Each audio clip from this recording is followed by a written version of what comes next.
Hello students, I am Hardik Sheta from Saraswat international academy Vapi. आज हम standard 11 subject physics chapter number 8 gravitation को आगे बढ़ाएंगे। तो आज हमें टोटल 3 टॉपिक पढ़ने हैं। एक है अर्थ सैटेलाइट्स, दूसरा टॉपिक है energy of an orbiting satellite और थर्ड है जियोस्टेशनरी एंड पोलार सैटेलाइट्स।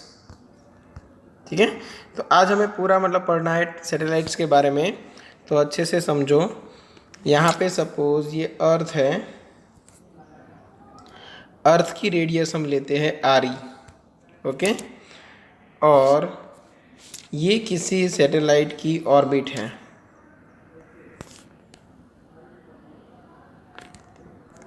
जो कि ऑलमोस्ट सर्कुलर है, ऑलमोस्ट सर्कुलर है। ठीक है, सपोज ये जो सैटेलाइट है वो यहाँ पे कहीं पे है,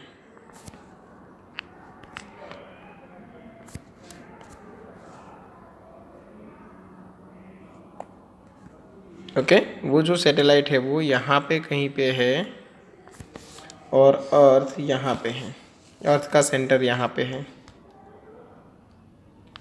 ठीक है, distance between centre of earth and that satellite, वो हम टोटल डिस्टेंस लेने वाले हैं स्मॉल आर। यहाँ से लेके यहाँ तक का टोटल डिस्टेंस हम लेने वाले हैं स्मॉल आर।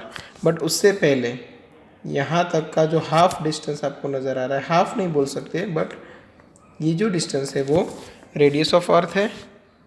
और उसके बाद जो डिस्टेंस स्टार्ट हुआ ये height of satellite from surface of earth है।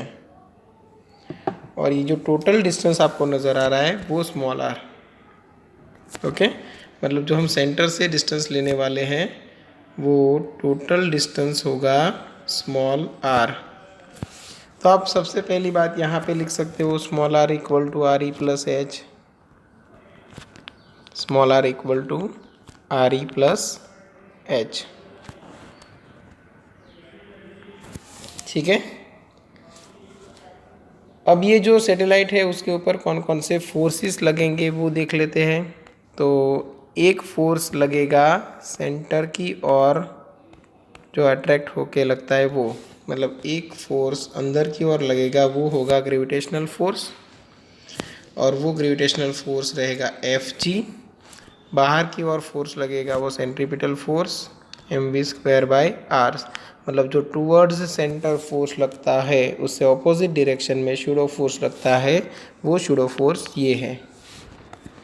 अब दोनों फोर्स को हम कंपेयर कर सकते हैं, ओके। सैटेलाइट के इक्विलिब्रियम के लिए नेट फोर्स ज़ीरो होना ज़रूरी। तो यहाँ पे मैं ग्रेविटेशनल फोर्स इक्वल टू मैं लिख सकता हूँ एफ सेंट्रीपिटल, ओके। अब ग्रेविटेशनल फोर्स क्या रहेगा, G M E M upon small R square, और ये रहेगा M V square divide by small R, okay. M E क्या है, मास ऑफ अर्थ, एम क्या है, mass of that satellite, okay. और स्मॉल आर हमें पता है distance between earth and satellite. यहाँ पे देखो स्मॉल एम भी कैंसिल आउट हो रहा है। ठीक है, मुझे फॉर्मूला चाहिए टाइम पीरियड का। तो यहाँ पे G M E divide by small R equal to V की जगह पे हम आर ओमेगा लिख सकते हैं। तो वी स्क्वायर की जगह पे मैं क्या लिख सकता हूँ, आर स्क्वायर ओमेगा स्क्वायर। अब G M E upon small R equal to R square, omega की जगह पे हम लिख सकते हैं 2 pi by T whole square. अगर मैं टी स्क्वायर को सब्जेक्ट ऑफ फॉर्मूला बनाऊँ तो मुझे कुछ इस तरह मिलेगा 4 पाई स्क्वायर, जो कि कांस्टेंट है, divide by G M E, वो भी कांस्टेंट है। ये आर और आर स्क्वायर मल्टीप्लाई होके बन जाएगा आर क्यूब। तो यहाँ पे Kepler's third law of motion भी फॉलो हो रहा है, T square is directly proportional to R cube. ठीक है, हेंस आप लिख सकते हो time period square is directly proportional to radius cube. Okay,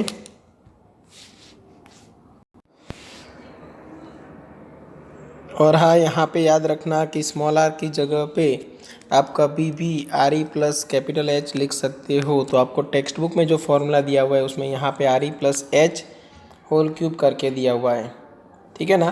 तो अगर आपको टी चाहिए तो ये पूरा आ जाएगा अंडर रूट में, और ये आर का जो पावर है वो 3/2 हो जाएगा, ठीक है। सिर्फ आपको टी चाहिए तो। Okay, if small R equal to R E, या तो H less than R E, okay, then आप बोल सकते हो कि small R is nearly equal to R E. अगर जो सैटेलाइट है वो अर्थ के काफ़ी नज़दीक रह के रोटेशन कर रहा है ऐसे, तो फिर जो हाइट होगी वो वेरी वेरी स्मॉल होगी as compare to radius of earth. और तब आप small R equal to R E लिख सकते हो। तो यहाँ पे जो फॉर्मूला है उसमें आर ई लिख दो, तो फिर आपको आंसर क्या मिलेगा, T square equal to 4 pi square upon G M E into R E cube. तो यहाँ पे मैं ऐसे कुछ कर सकता हूँ, 4 pi square upon G M E. देखो यहाँ पे G M E as it is, but R E cube है उसका आर ई स्क्वायर में यहाँ पे नीचे लेके आता हूँ और एक ही आर ई ऊपर रख रहा हूँ। तो ये बन गया स्मॉल जी की वैल्यू, और ये टी ओ नाम दे देते हैं। तो T O square equal to 4 pi square upon ये जी बना इंटू ये बना आर ई। तो फिर टी ओ का फॉर्मूला आपको मिलेगा, अंडर रूट ले लो दोनों तरफ, तो 4 पाई स्क्वायर का हो गया 2 पाई, और under root R E divide by G. तो फिर टाइम पीरियड का फॉर्मूला कुछ इस तरह आपको मिलेगा, ठीक है, 2 pi under root R E divide by G. और ये अप्रोक्सीमेट मिलता है हमें 85 मिनट, अप्रोक्सीमेट हमें मिलता है, क्योंकि आर ई और जी दोनों कांस्टेंट है, दोनों की वैल्यू डाल दो आपको आंसर मिल जाएगा। अप्रोक्सीमेट 85 मिनट मिलता है। इसका मतलब अगर कोई सैटेलाइट अर्थ के काफ़ी नज़दीक रह के रोटेशन कर रहा है तो हर 85 मिनट पे अपना एक रोटेशन कंप्लीट करेगा, ठीक है। अब देखते हैं energy of an orbiting satellite. Energy of an orbiting satellite, तो यहाँ पे 3 टाइप की एनर्जी आएगी, पोटेंशियल, काइनेटिक और टोटल मैकेनिकल एनर्जी। तीनों एनर्जी हम 1 बाय 1 कैलकुलेट करते हैं। ओके, तो यहाँ पे सबसे पहले बात करते हैं पोटेंशियल एनर्जी की।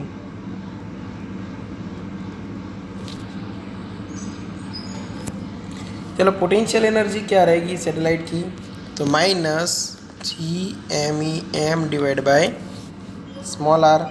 तो स्मॉल आर क्या है वो तो हम सबको पता है, डिस्टेंस बिटवीन 2 ऑब्जेक्ट्स, ठीक है। चलो यहाँ तक क्लियर। अभी पोटेंशियल एनर्जी के बाद देखते हैं काइनेटिक एनर्जी। काइनेटिक एनर्जी के इक्वल टू फॉर्मूला होता है हाफ एम वी स्क्वायर, ठीक है। अब ये वाला इक्वेशन देखो, यहाँ पे अगर मैं M V square as it is रहने दूँ और सिर्फ आर को कैंसिल करूँ, तो एम वी स्क्वायर की जगह पे मैं क्या लिख सकता हूँ, G M E M divide by small R. तो मैं यहाँ पे लिख रहा हूँ हाफ एज इट इज़, और एम वी स्क्वायर की जगह पे G M E M divide by small R, ठीक है। तो अभी ये बन गया G M E M divide by 2R, ये हो गया इक्वेशन 1, और ये काइनेटिक एनर्जी का इक्वेशन 2। अब देखते हैं total energy of satellite. Total energy E equal to kinetic energy plus potential energy, kinetic energy GMEM divide by 2R minus potential energy GMEM divide by small r। ठीक है, अब GMEM upon R common निकालो तो 1/2 minus 1 that is minus 1/2 बनेगा, तो GMEM upon क्या बन जाएगा ये 2R, बट नेगेटिव में। अब टोटल एनर्जी नेगेटिव है, इसका मतलब क्या कि जो सैटेलाइट है वो प्लेनेट के साथ इतनी एनर्जी से बाउंडेड है। मतलब अगर प्लेनेट को फ्री कराना है, अगर आप ये प्लेनेट को फ्री कराना चाहते हो तो इतनी ही एनर्जी आपको पॉजिटिव में देनी पड़ेगी, वही बनेगी वो प्लेनेट के लिए एस्केप एनर्जी। ठीक है, तो relation between kinetic energy, potential energy and total energy आप क्या बना सकते हो, तो kinetic energy equal to minus of total energy बोल सकते हो, और equal to minus of potential energy divide by 2 बोल सकते हो।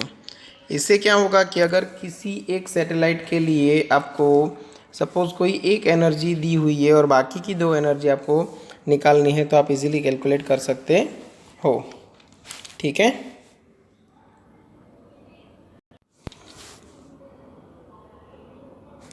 अब 2 सैटेलाइट हमें पढ़ने हैं, एक है जियो स्टेशनरी सैटेलाइट एंड एक पोलर सैटेलाइट।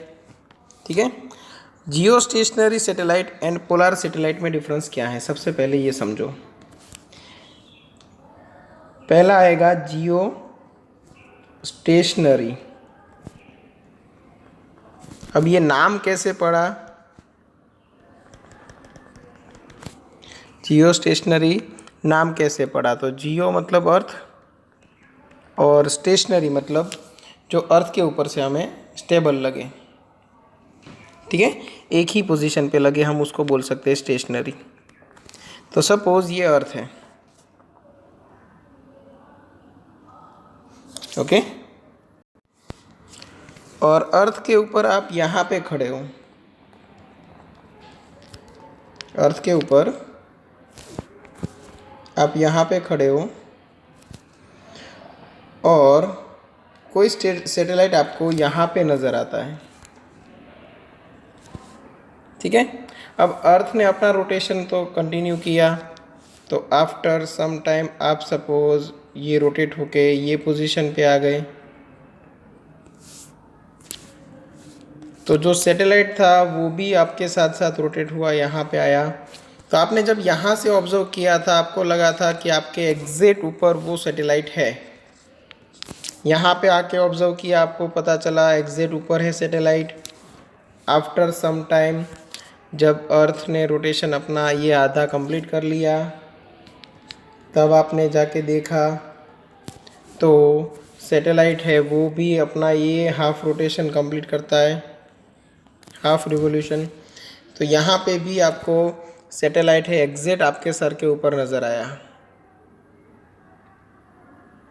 ठीक है, अब इसका मतलब क्या कि अर्थ की सरफेस से आप जब भी सैटेलाइट को देख रहे थे, तब वो सैटेलाइट एग्जैक्ट आपके ऊपर, मतलब आपको लगेगा कि वो रेस्ट में है। और जो सरफेस ऑफ अर्थ से जो सैटेलाइट रेस्ट में लगे आपको कंटिन्यूसली, उसको बोला जाता है जियो स्टेशनरी सैटेलाइट।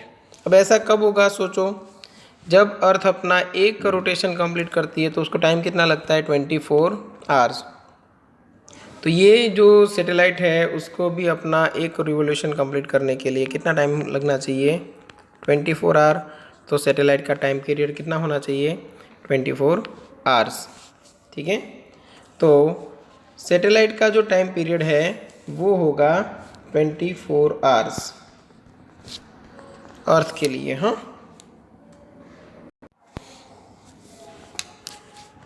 और अगर हम 24 आवर्स के हिसाब से कैलकुलेशन करें तो हमारे पास फॉर्मूला क्या था, T² equal to 4π² upon GME into small r cube. अब स्मॉल r की जगह पे मैं RE प्लस H क्यूब ले लूँ, और यहाँ पे देखो 4π की वैल्यू पता है, G की वैल्यू पता है, ठीक है ना। और टाइम पीरियड में अगर 24 आवर डाल दूँ तो मुझे हाइट जो मिलती है वो हाइट अप्रोक्सीमेट मिलती है 35,800 किलोमीटर। मतलब अगर आपको कोई ऐसा सैटेलाइट बनाना है वो जो एक ही एरिया को ऑब्जर्व करता रहे, अर्थ के ऊपर एक ही एरिया को ऑब्जर्व करता रहे, तो वो सैटेलाइट वही एरिया के साथ साथ गोल गोल घूमना भी चाहिए। तो फिर आपको सैटेलाइट की ज़रूरत पड़ेगी। वो कौन सा होगा? जियो स्टेशनरी सैटेलाइट होगा। तो यहाँ पे 35,800 किलोमीटर आपका आंसर आएगा। ठीक है, तो ये हुआ जियो स्टेशनरी सैटेलाइट। अब देखते हैं पोलार सैटेलाइट में क्या होता है। तो दूसरा है हमारा पोलार सैटेलाइट।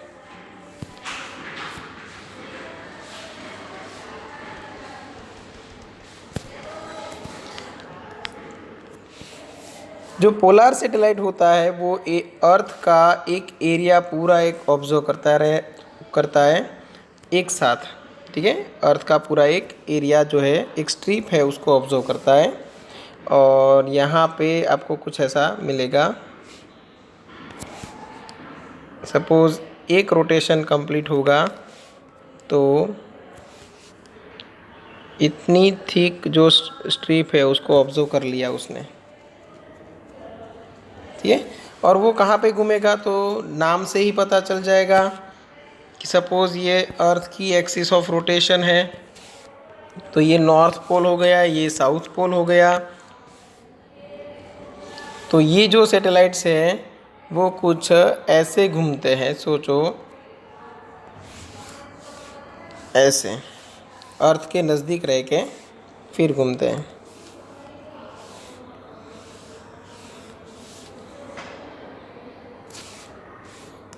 ठीक है, ये समझ में आ गया होगा। और पोलार सैटेलाइट का टाइम पीरियड होता है वो काफ़ी कम होता है, तो क्योंकि वो अर्थ से काफ़ी नज़दीक है तो उनकी स्पीड ज़्यादा रहती है और डिस्टेंस भी कम कवर करना पड़ता है। इससे फ़ायदा क्या होता है कि ये एक ही दिन में अर्थ के 3-4 चक्कर लगा सकता है। और ऐसे जो मैंने आपको एरिया दिखाया वैसे ही अलग अलग एरिया को वो अलग अलग रिवोल्यूशन के दौरान ऑब्ज़र्व करेगा। सपोज़ ये फर्स्ट रिवोल्यूशन में यहाँ पे एक एरिया को ऑब्ज़र्व किया, सेकेंड रिवोल्यूशन में थोड़ा साइड वाला एरिया ऐसे कवर करेगा, थर्ड रिवोल्यूशन में उसके बाद वाला एरिया ऐसे कवर कर सकता है। ठीक है, तो ये है पोलार सैटेलाइट। और पोलार सैटेलाइट है उसकी हाइट अप्रोक्सीमेट रहती है 500 to 800 किलोमीटर। हाइट क्या रहती है? 500 to 800 किलोमीटर। ठीक है, जिसके ऊपर हम कैमरा सेट कर सकते हैं और कैमरा की हेल्प से हम अर्थ की एक पूरी स्ट्रिप को पूरे दिन के लिए ऑब्जर्व कर सकते हैं। ओके, तो ये भी आपको याद रखना है। ठीक है, a camera fixed on it can view only small strip of earth in one orbit. Okay, adjacent strips are viewed in the next orbit. जैसे मैंने आपको बताया, नेक्स्ट ऑर्बिट में ये दूसरी वाली स्ट्रिप है उसको ऑब्जर्व करेगा। ठीक है, तो वैसे ही अगर आपको एंटायर अर्थ को ऑब्जर्व करना है एक ही सैटेलाइट की हेल्प से तो भी पॉसिबल हो सकता है अगर आप यूज़ करते हो पोलार सैटेलाइट, जो रिमोट सेंसिंग के लिए भी यूज़ होता है। ठीक है, तो एक बार अच्छे से ये वाला टॉपिक है वो वर्ड टू वर्ड पढ़ लेना, काफ़ी कुछ जानने को मिलेगा जियो स्टेशनरी एंड पोलार सैटेलाइट के बारे में। ठीक है, चलो तो यहाँ तक रखते हैं। यहाँ पे हमारा थियोरी पोर्शन फिनिश हुआ। नेक्स्ट लेक्चर में आपको न्यूमेरिकल का सॉल्यूशन मिल जाएगा। ठीक है, अगर यहाँ तक किसी को कोई डाउट है तो आप कांटेक्ट कर सकते हो। और एक चीज़ और, यहाँ पे मैंने जो आपको कराया है अर्थ सैटेलाइट, जिसमें मैंने सिर्फ डेरिवेशन पार्ट कराया है, एक्सप्लेन कर दिया था, बट वो आपको जो एक्सप्लेनेशन है वो खुद से लिखना है। मतलब ये जो डायग्राम आपने ड्रॉ किया है, आप ड्रॉ करोगे उसको अच्छे से एक्सप्लेन भी करना है। ठीक है, चलो यहाँ तक रखते हैं। Thank you.